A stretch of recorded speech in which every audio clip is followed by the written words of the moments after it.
So life in Iran, what should we talk about today? I'm gonna wing it until I get back to my chair on my deck today, or in the studio. Haven't decided. I'm gonna sit back in my lounge chair or something like that, I don't know.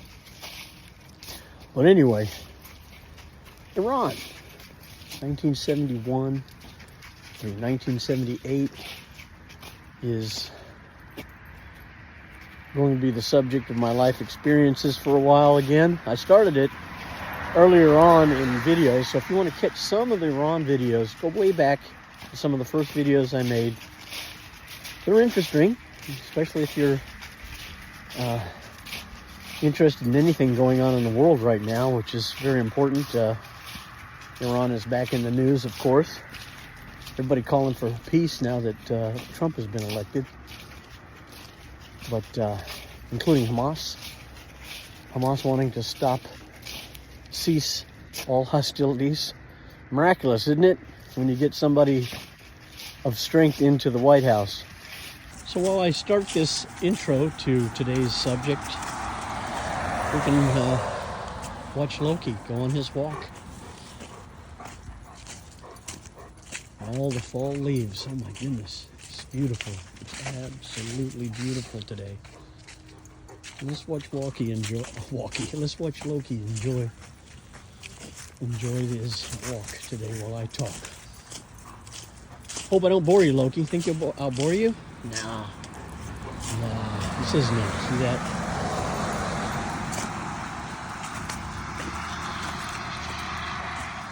Prior to the revolution, there was religious freedom in Iran. Everything was tolerated. Christian, Jew, everything. Islam, you name it, they were there. They had representation there. They were allowed to go to church and everything until the overthrow of the Shah and the abandonment of our ally, one of the strongest allies in the Middle East at the time, was the Pahlavi family, the Shah of Iran. And of course, the worst of the worst always gets the news. So everybody was like, all the world was up in an uproar over and using SAVAK, which was basically his internal and law enforcement agency right under him. It's kind of like a combination of FBI and CIA, and it was his executive arm. And of course, when you have that much power, there's going to be abuses, but enough to overthrow and invite in the extreme clerics? I don't think so. And our government wasn't smart enough to figure that out, even though it had plenty of warnings. As a matter of fact, my dad was giving them warnings way ahead of time. They ignored him as an alarmist. I think they called him that. It was his job to secure personnel in Iran. He did his job, they called him an alarmist, and they ignored him. And ta-da, this is what you get today. This is what you got for the next, 50 years. How long has it been now?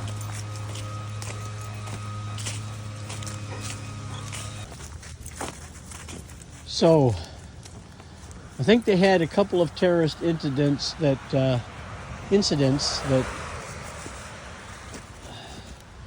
got my dad's attention big time. He was in charge of anti-drug smuggling and anti-terrorism in Iran as the direct consultant to the Shah of Iran via our military. He was assigned to Genmish, the gendarmerie mission, and that was his job. He started giving them warnings as early as 1973, I think, of maybe even earlier, of the impending revolution. In fact, we were there he was there from 75 until evacuation. He actually stayed behind to monitor the situation. until they finally flew him out as well, because it was just they took over the embassy and it was time to get out for him as well. But anyway, Bastard Sullivan had all the data necessary to prepare and to possibly even prevent it. But since the Shah wasn't playing games, playing ball with the OPEC, and he wasn't playing ball with all the, what are the petrodollar, he was going to go his own way, just like you've seen since then. Every country that does that gets destroyed.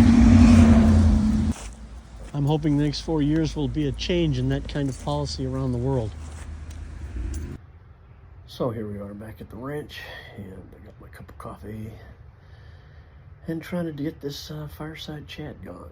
I started rolling, get a little routine going, and I was talking about religious liberty in Iran and cultural liberty, and how much it changed when we abandoned our strongest ally at the time. We seem to stick with our quote unquote allies as long as they're useful. Then we ditch them, overthrow them, allow them to be overthrown. If I were other countries, I would be very skeptical about entering any kind of security relationship with us. I hope and pray that this new breed of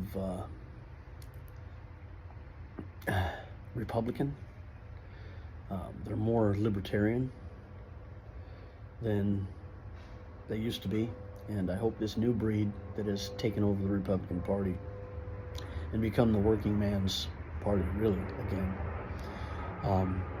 going back to the founding fathers and the tenets, and then on to the early Republicans, Lincoln Republicans, and so forth. I hope they do us better. They do their citizens better, and they treat the world a lot better than we've ever done it before. And try to prevent the money dictating policy all the time, because that's what happens when you get the richest of the rich, the oil industry, the military-industrial complex, and now the pharmaceutical industrial complex. So powerful. When war is profitable and medicine is profitable, everybody stays sick and at war. But I've diverted from my talk about Iran, so let's switch gears.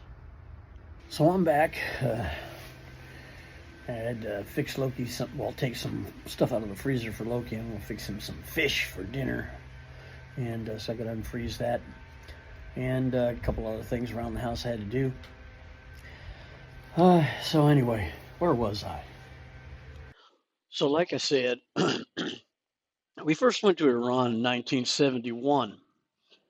And so we lived through the good times and the bad, all the way through up until the revolution, when everybody was evacuated.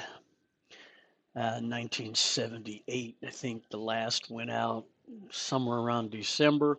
My dad stayed, I think, till the embassy was overthrown, and then I think they dragged him out of there. He was doing some rooftop surveillance, watching all the shit go down, if you want to say it that way.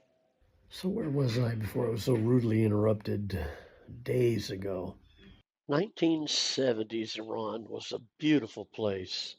It was magical. It was where East met West. Sometimes that can be volatile, but it was working in Iran. Every environment that you can imagine was available there, from arid deserts to humid sea coasts. If you wanted to drive a couple of hours, you could be in the Alborz Mountains skiing. You could drive a little further and be up at the Caspian Sea. It's huge, very comfortable to swim in. The temperature was warm, as a matter of fact, as I recall. And you also had all the mountain range, the Alborz mountain range just north of Tehran.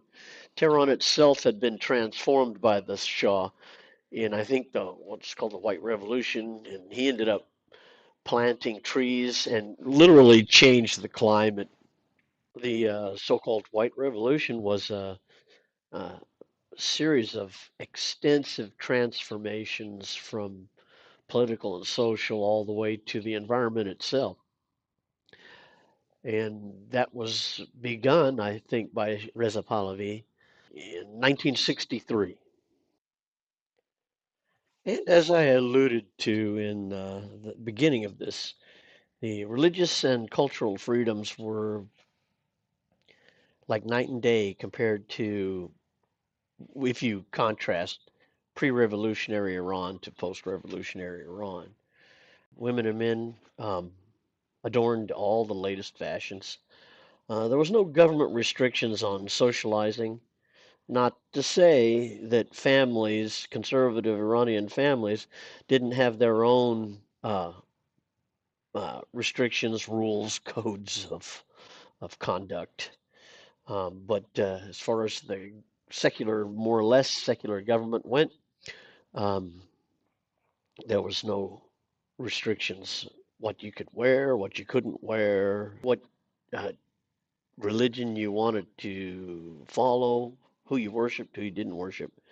Churches abounded, synagogues abounded, uh, mosques, of course.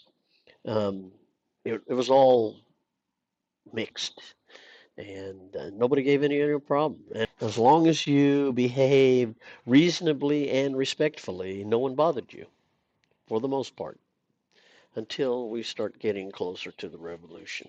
But these were the heydays in Iran. I don't know, some people called it the Paris of the Middle East.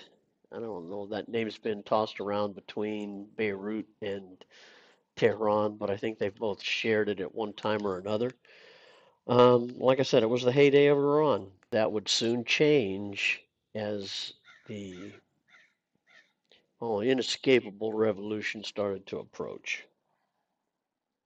But I'm going to save the revolution for part three because that's the Marxist connection. Even though Islam is diametrically opposed to Marxism, Marxism highly influenced the revolution. They had their hands in it big. If you enjoyed this video, like and subscribe to my channel. Be sure and watch the whole video. That's what really helps me grow.